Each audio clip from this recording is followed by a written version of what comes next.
bushfire, it's a really hot, violent environment. The conditions are very, very hostile. Flame temperatures are 1100 degrees or more. A lot of the smoke actually blocks out the light of the sun, so it makes visibility extremely difficult.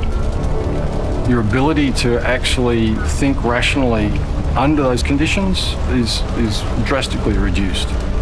If you're exposed to that sort of environment without any level of protection, your chances of surviving long are not great.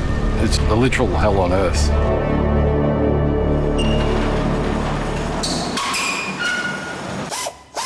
Being able to predict precisely when and where a spot fire will occur is almost impossible.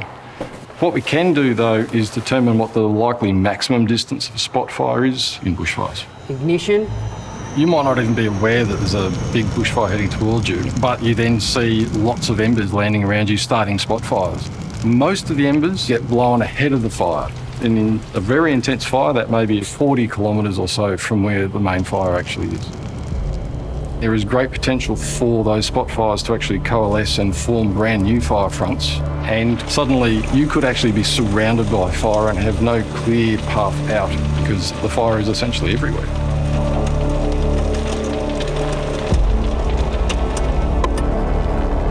A fact of Australia's topography is that there's not much of it that's actually very flat. The speed of a fire on a slope can be very, very quick and can catch people unaware.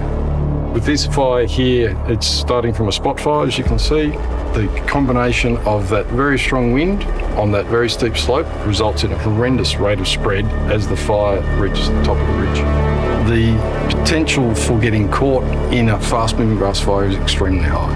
They are as dangerous as any other bushfire because you could not run through the flames and hope to survive. If your core temperature rises by 2 degrees or more, you run the risk of losing consciousness. You need to understand that it's not a matter of making plans on a nice, cool spring day, but understanding exactly what the conditions are going to be when a bushfire arrives. You still need to be able to make rational decisions in order to ensure the safety of yourself and your family. There's no questioning the facts. Learn more at emergency.vic.gov.au. Authorised by the Victorian Government, Melbourne.